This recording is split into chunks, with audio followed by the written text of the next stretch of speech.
All right, here we go. Anybody got a plan? Let's get along with. Well, it's definitely, this is letter P on the magic square exercise. There's a lot going on in this problem.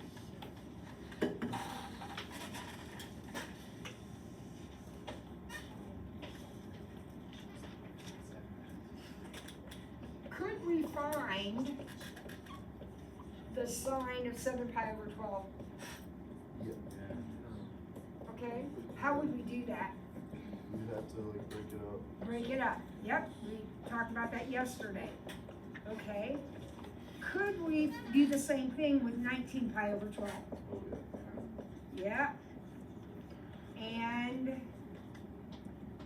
that one, oh Lord, that would be a lot. That would be a lot. So what I'm hoping you'll consider, because that would be a lot, I'm hoping you'll think about your unit circle. And I know pi over 12s, I know those aren't on your unit circle, but let's just think about maybe the pi over 6s for a second. What do we know about every pi over 6 angle?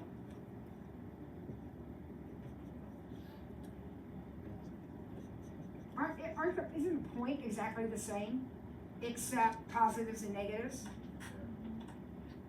Right? So I'm wondering, the smallest one I got up here is 5 pi over 12. I'm wondering what points would correspond to 5 pi over 12? Well, wouldn't this one correspond to that? And what would that be? If that's 5 pi over 12, then this would be 7 pi over 12?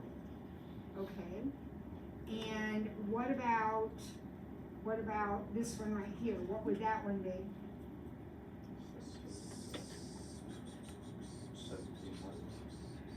17 pi over 12?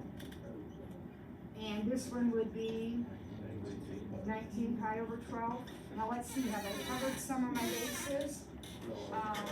Oh my, do I have them all? I think I have them all. Right? So here's what I want you to think about. I want to think of this as the sine of 5 pi over 12. Now, it's going to be the same number, but I might have to change the sign. If I'm right here, what do I know about the sign in that location? It's positive. So won't that y value match that y value exactly? So I'm simply flat out going to change that to sine 5 pi over 12. Now, 19 pi over 12 is down here.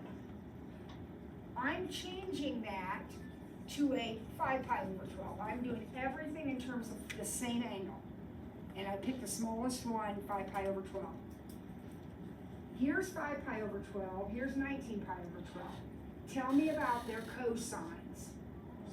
Same. Won't they be exactly the same? Both positive, whatever? Okay, so that's good. These two I'm going to leave alone because they're already 5 pi over 12s. All right, what about 17 pi over 12? All right, so here's 17 pi over 12. I'm changing it into a 5 pi over 12. Tell me about the sign. It'll be negative. So this is going to actually be a negative now. And then what about cosine 7 pi over 12? I am changing it into a 5 pi over 12. What happens to the cosine? It goes negative. So won't both of these end up negative? So they cancel each other out. All right, now what good did that do? It's still a mess. Have you ever seen anything that looked like that before? Wouldn't that be the same as 2 sine 5 pi over 12 cosine 5 pi over 12, if I added those together, wouldn't that be the same thing? And what's that a formula for? Look on your sheet I just gave you.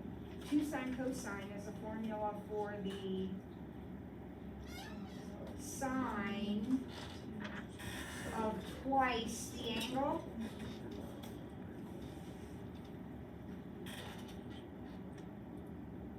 Right, guys?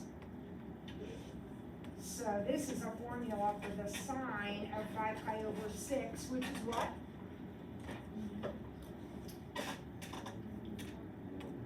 One half. So all of this boils down to 1/2. All right, now what about this part right here? Wait a minute, wait a minute, wait a minute. Isn't that the same thing? So if that all boiled down to 1/2, isn't that all gonna boil down to 1/2? So the answer, they're added together. So the answer to the problem is 1. Who would have thought that?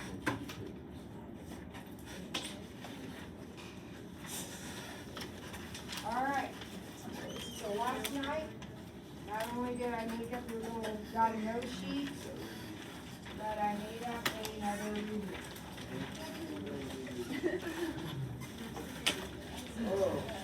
Now, in my attempt to save paper, I didn't review any workspace, so you're gonna need to do this on another sheet of paper,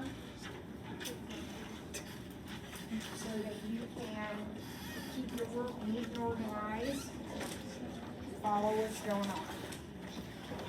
Get everybody get one.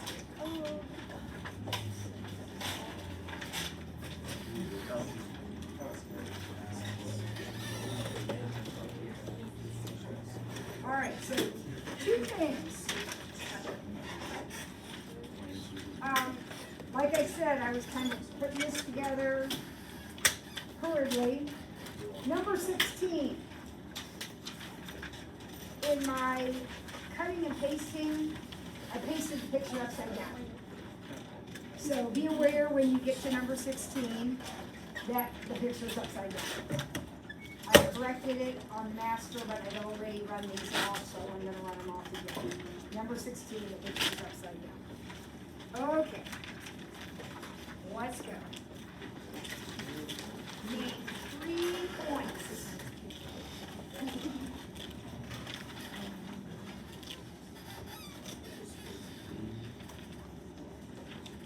Plotted at 3, 4 pi over 3.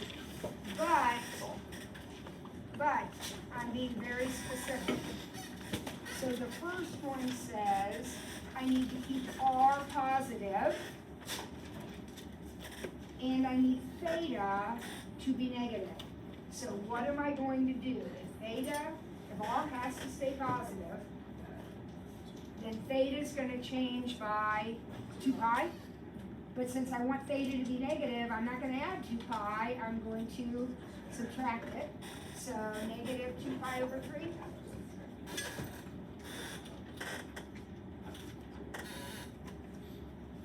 Keep my answers handy so I can check.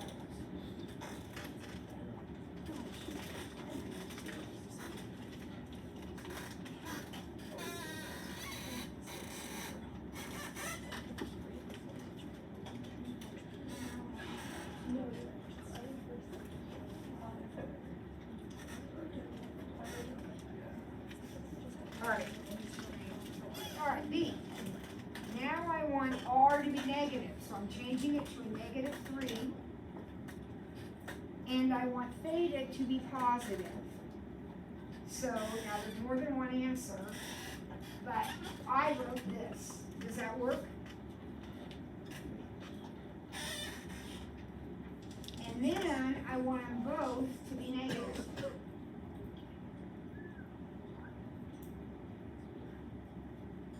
So if we change the sign on R, we have to change our angle by pi. I did that.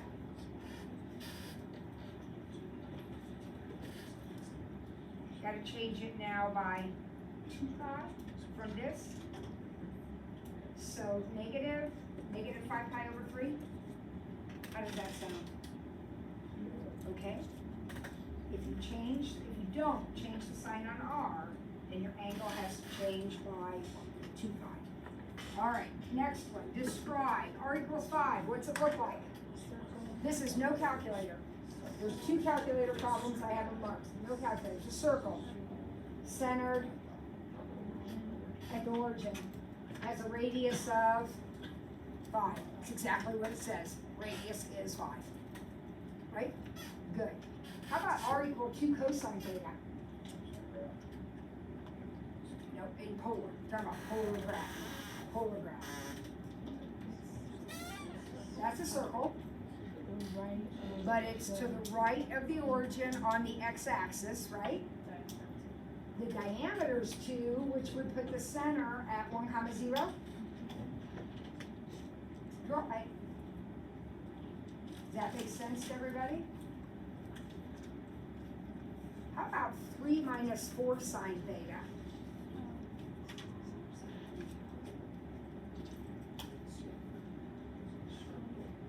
No, it's a limacon, and it's going to have a loop in it. Now, it's a minus 4 sine, or minus sine. So where do you think it's going to be, like, symmetric about?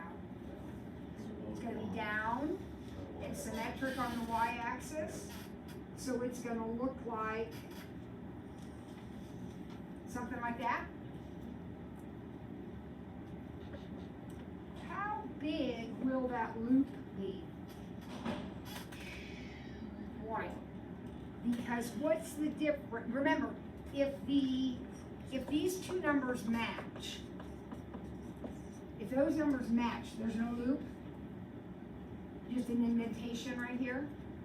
If that's a 4, then there's going to be a loop, and it's going to be 1. If that had been a 5, there would still be a loop, but now it would be 2. All right, how about R equals 4 plus 3 cosine? R equals 4 plus 3 cosine. Well, it's going to have that kind of a shape. It's going to be limacon shape. But what's going to be different about it? First of all, it's situated on the x-axis, on the positive x-axis, and there's no loop. There is just an indentation over here. Because this number is bigger, so that causes there to be an indentation. Anybody want to take a wild guess where that indentation is? At 1 or negative 1? Yeah, because when those numbers match, the indentation's at the origin. When they don't match, then you've got things going on. Good, good, good. How about 3 cosine 5 theta?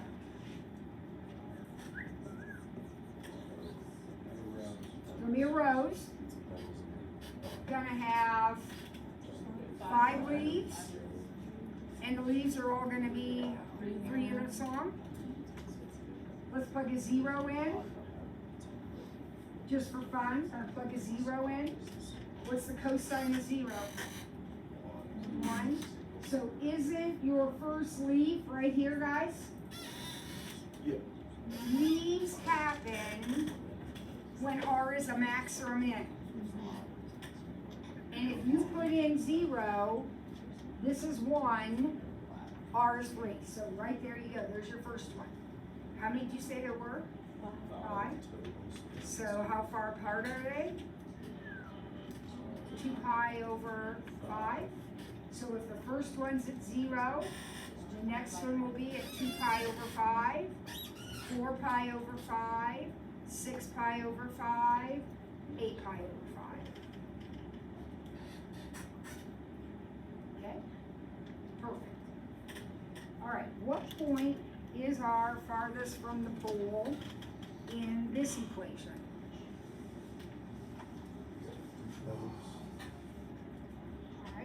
it's kind of the same thing.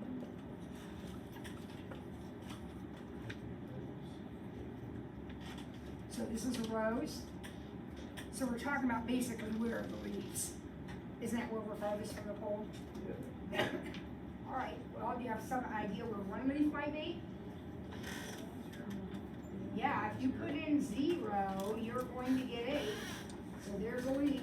So what point is that? Polar coordinates, r comma theta, that would be 8 comma 0. Polar coordinates, r comma theta. How many did you say there were in this equation? 3. So where's the next one? 2 pi over 3. Now look guys, if you put 2 pi over 3 into this equation, don't you get 8 cosine 2 pi? And what's the cosine of 2 pi? 1. So another one is 8 comma 2 pi over 3. Where's the next one gonna be? 4 pi over 3. If you put in 4 pi over 3, that becomes a 4. You have 8 comma 4 pi over 3. There they are. Those are the points that are furthest from the pole.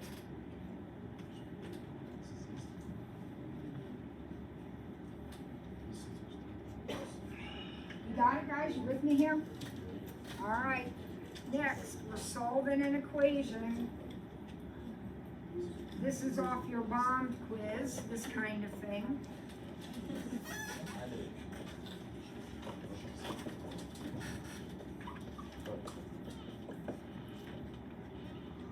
Easy. Gonna subtract 2, get -1, and then divide. Get -1 over root 3. Now, you guys are smart, you can figure this out. I have to write this as a tangent, so I'm gonna think of the tangent as -√3 over 1. And then I'm thinking about my unit circle. Where does it happen that if I put y over x, I get first of all, I get negative. Won't that happen to be here and here? And I need √3 over 1.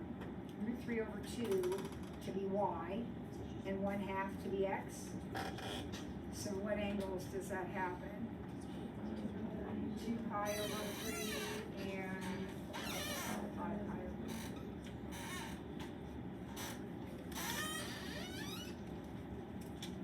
All right, number 5, simplify.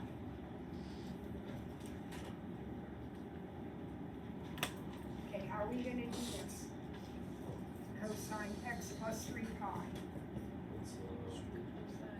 Okay, now, distribute, if you mean the right thing, it's the wrong word, totally wrong word, but if you mean the right thing, it's okay. Cosine does not distribute. You can't say cosine this, it doesn't work that way. What do we do? How do we expand this if it's a cosine of a sum? Cosine, cosine, minus sine, sine. So cosine x, cosine 3 pi, minus sine x, sine 3 pi.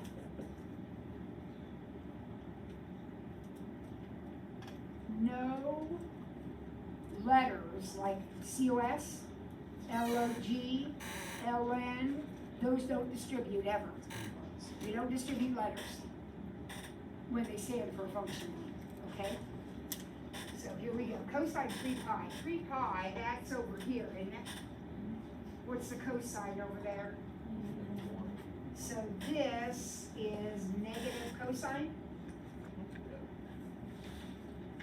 What's the sine over here? Gone?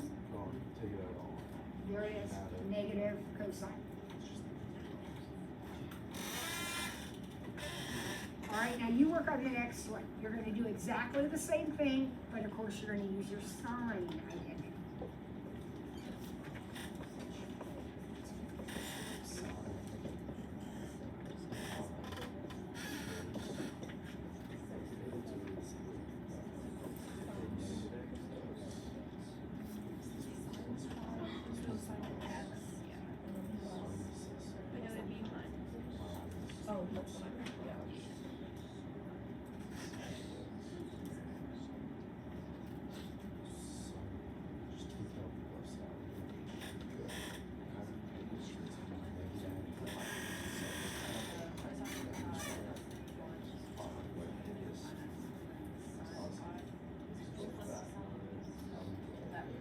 Anybody come up with an answer?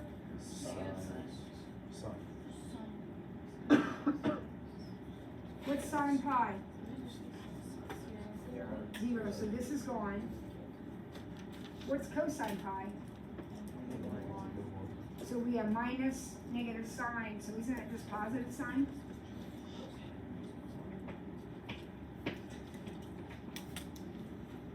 Right? That could be a multiple choice question. Sign? Alright, sketch 1, period.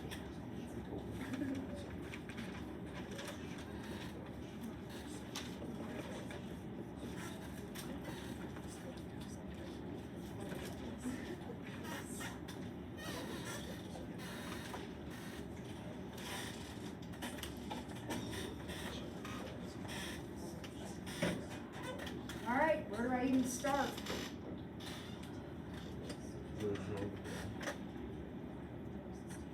Well, I know what a regular, I'm supposed to know what a regular tangent looks like.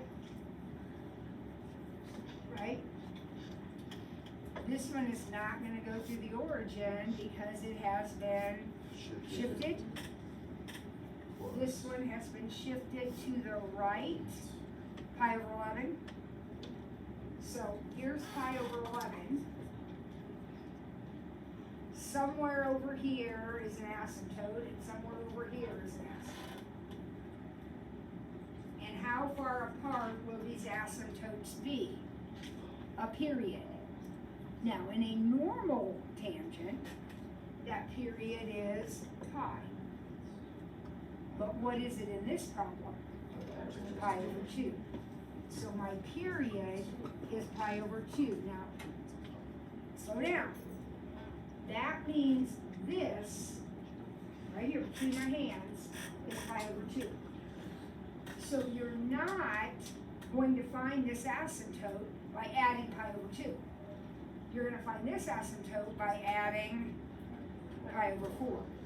So pi over 11 plus pi over 4. And then, of course, we'll get the other one by subtracting. Okay, everybody got that? Okay, so we're going to common denominator. Did you get 15 pi over 44?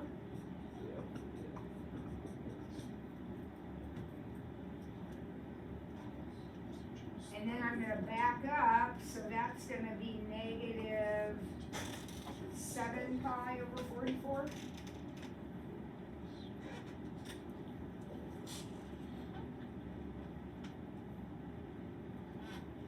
Agreed? Now, in a normal tangent, halfway between the asymptotes, you're up 1. What's happening in this one? I'm not even going up on that side, I'm going to be going down 4.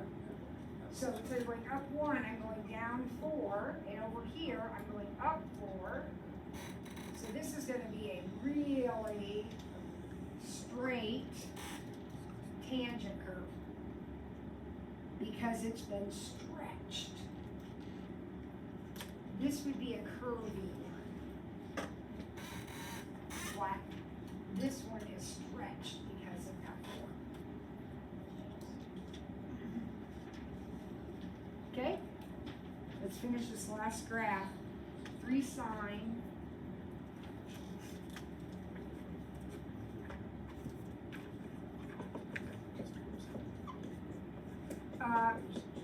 A point to make here is, remember, if that is not factored out, you have to factor it out.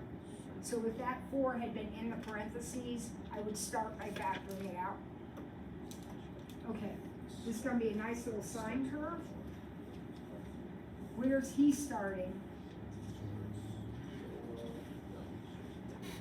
Negative pi over 10. and it's a sine curve. Oh, wait, oh, be careful. What else do I have? The down one. See it down here. All right, where's his period? What is his period?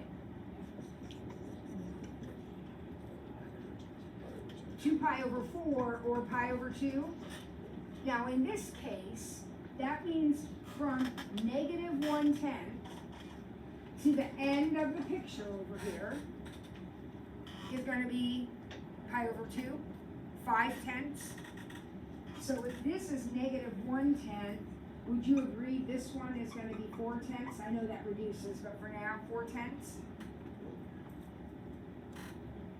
And then right in the middle will be another 0, because that's what sines do. They have a hill and then they have a valley. So what is the midpoint of negative 1 and 4/10? So negative 1/10 and 4/10. Well, if you add them, don't you get 3/10? But then you have to divide by 2, 3/20. Don't walk at the arithmetic, you're smart people. Now, halfway in between these two is going to be the top of the hill, which, by the way, is going to be up 3. So, up here somewhere is going to be the top of the hill. Where is that? Well, this is negative 1/10 and 3/20. Negative 2/20 and 1/20, or excuse me, negative 2 and 3 would give me 1/20. Half of that is 1/40.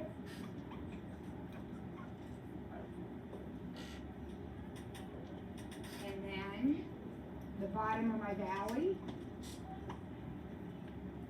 3/20 and 4/10 is 11/20. So this is 11/40. What a mess. But there's the picture.